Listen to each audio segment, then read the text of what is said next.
Hi, I'm Ruby, and for this assignment I decided to edit the stub Duke Energy Florida. The reason I decided to edit it was because it had little to no information on it, and because I'm a Florida resident and I'm a customer of Duke Energy Florida, I thought, why not pick that stub? I'd also like to add that this stub is of interest to anyone who lives in Florida and anyone who's a customer of Duke Energy Florida as well.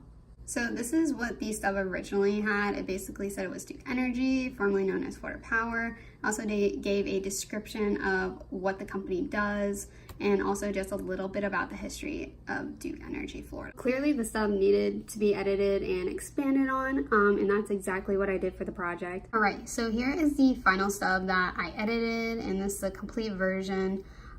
So basically I went in and I talked about how right at the beginning, I'm gonna call it the overview, how they now cover approximately 13,000 square miles in Florida.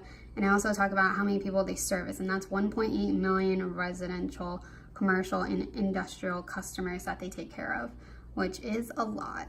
I also went in and talked about the history, and I added that all the way from 1899 all the way down to 2012.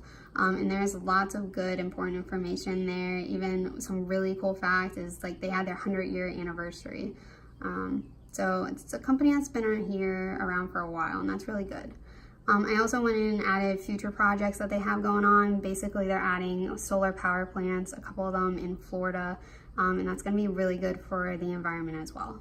So I do believe after making these edits and expanding upon the stub, I do think the stub status should be removed. There is quite a bit of context in there now, so I think we could remove it.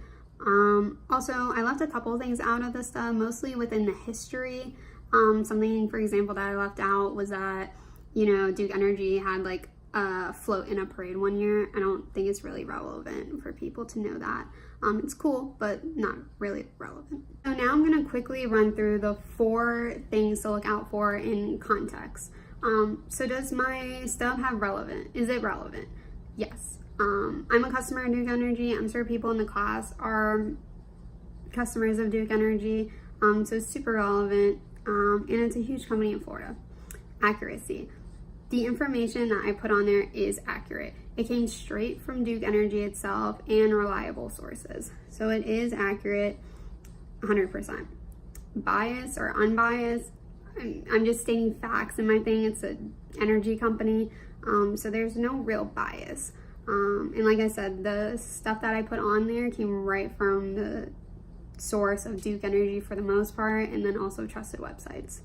Reliability, again, came from trusted websites right from Duke Energy. And then the other website that I did use, PR Newswire, it was provided from Duke Energy itself. And as you can see, the news is provided by Duke Energy themselves, and they are for sure reliable. All right, so in conclusion, content creation is super important, especially in today's world.